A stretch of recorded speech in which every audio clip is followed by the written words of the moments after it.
শিলিগুড়ি পুর নিগমের প্রধান কার্যালয়ে আয়োজিত হল পুর নিগমের মাসিক অধিবেশন। এই বৈঠকে দিন উপস্থিত ছিলেন শিলিগুড়ি পুর নিগমের মেয়র গৌতম দেব, চেয়ারম্যান প্রতুল চক্রবর্তী সহ প্রায় সমস্ত ওয়ার্ডের কাউন্সিলররা।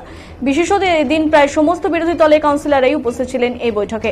প্রায় প্রত্যেকেই নিজ নিজ ওয়ার্ডের সমস্যা এবং শহরের সুবিধার্থে ভালো উদ্যোগের প্রস্তাব তুলে ধরেন। তবে বিগত কয়েক বোর্ড মিটিং থেকে এদিনে বোর্ড মিটিং বেশ শান্তশিষ্টভাবে অনুষ্ঠিত হয়।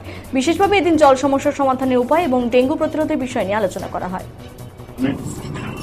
জল প্রকল্পের বড় কাজ হাতে নিয়েছে। এটা বলতে ডিস্টার্ব হচ্ছে।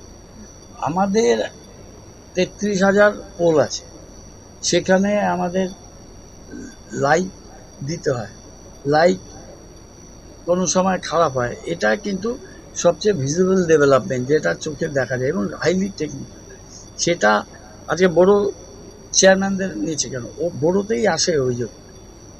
সেটা খালি মেইন অফিস থেকে বোঝায় না, যতক্ষণ পর্যন্ত আমরা এটা অটোমেটেড করতে পারবো। ম্যানুয়ালি আমাদের বেশিরভাগ নির্ভরশীল। সুতরাং এই কমিটিটা তারা 1 মাস 2 মাসে মিটিং করে করে সেটাকে আরও বেশি করে আমাদের 8 তারিখের পরে আমাদের মেডিকেল কলেজ, হসপিটাল, সিএমওএইচ এবং আমাদের গভর্নমেন্টের গাইডলাইন অনুযায়ী ওই মিটিংটা আমরা করব।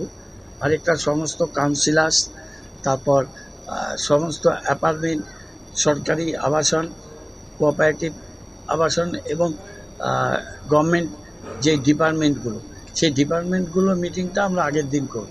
আর বাকি যেগুলো পাবলিক রিলেটেড সেটা আমরা তারপরে করব। কিন্তু এই